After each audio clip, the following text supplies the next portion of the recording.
അങ്ങോട്ടോ ഇങ്ങോട്ടോ എന്നറിയാതെ വെന്റിലേറ്ററിൽ കഴിയുന്ന വിനയന് വേണ്ടി കാശിറക്കാൻ എന്നെ നിർബന്ധിക്കരുത്.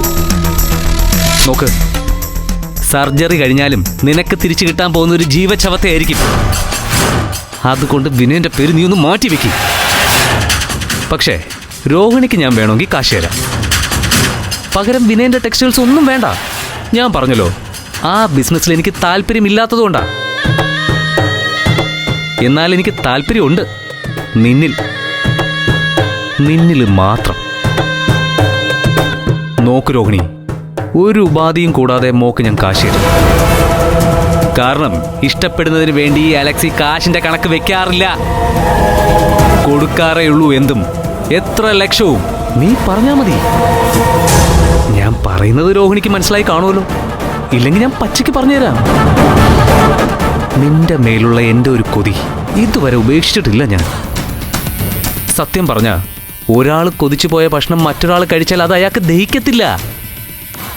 അതാണ് നിന്നെ കല്യാണം കഴിച്ച വിനയന് നിന്നെ ആസ്വദിക്കാൻ കഴിയാതെ പോയത്. നിന്റെ മേലുള്ള എനിക്കുള്ള ഒടുക്കത്തെ കൊതി കൊണ്ടാ ഇപ്പൊ നീ ഇവിടെ എത്തിയതും.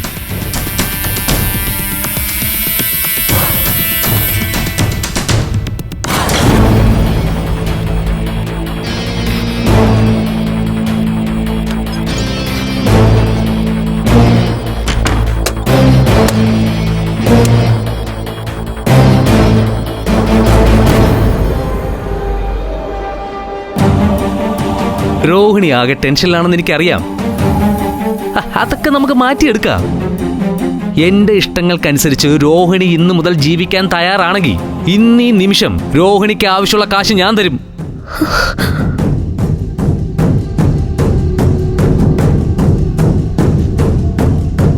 കാശങ്ങ് മുകളില ബെഡ്റൂമില്. എന്റെ പിന്നാലെ നീ അങ്ങോട്ട് കയറി വന്ന കാശൊക്കെ എണ്ണി തിട്ടപ്പെടുത്തി ചെറിയൊരു ജ്യൂസൊക്കെ കുടിച്ച് ഒരു 1-2 മണിക്കൂറൊക്കെ കഴിഞ്ഞ് നിനക്കങ്ങ് പോവാം.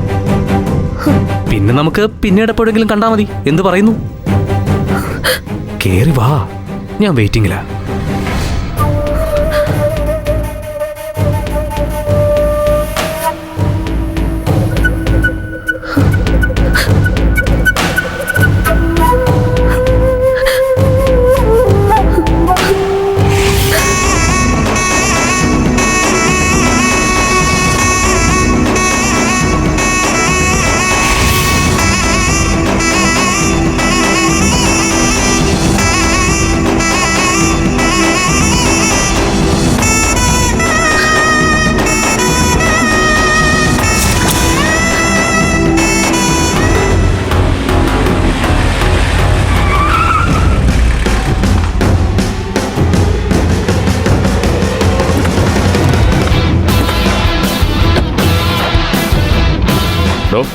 വണ്ടി തിരിച്ചിട്ട് നിൽക്കണം. ശരി സാർ.